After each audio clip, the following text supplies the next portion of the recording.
Hello everyone, my name is Ankur Vekkaria and today's my presentation topic is congestion control and quality of service.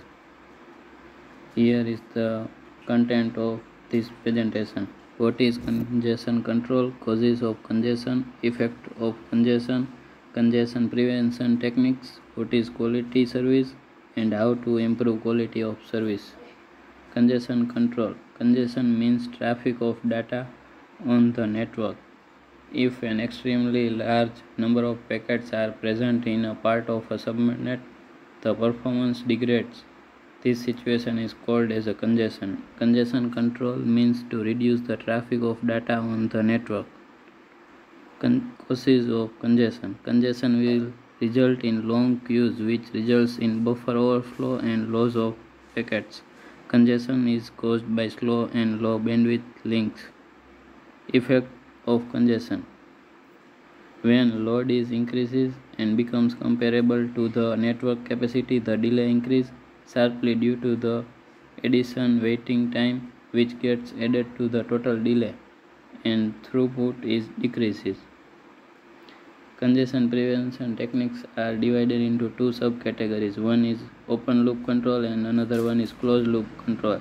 In open loop control, many policies are available like retransmission policy, window policy, acknowledgement policy, admission policy and discarding policy. In closed loop control, back pressure, choke point, implicit signaling and explicit signaling available. Quality of service. Informally, we define quality of service as something flows seek to attain. Characteristics of reliability, delay, jitter and bandwidth.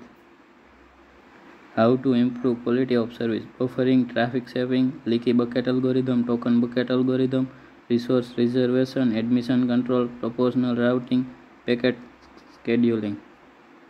Here is the majorly used two techniques are present. One is leaky bucket algorithm and second one is a token bucket algorithm. Here is the figure of leaky bucket algorithm. When host wants to send packet is thrown into the bucket. The bucket leaks at a constant rate, meaning their network interface transmits packet at a constant rate. Busty traffic is converted to a uniform traffic by the leaky bucket. In practice, the bucket is a finite queue that output at a finite rate. Second one is the token bucket algorithm. Here is the figure of token bucket algorithm. Token bucket algorithm. In regular intervals, tokens are thrown into the bucket. The bucket has a maximum capacity of F. If there is a ready packet, a token is removed from the bucket and the packet is sent. If there is no token in the bucket, the packet cannot be sent. Thank you.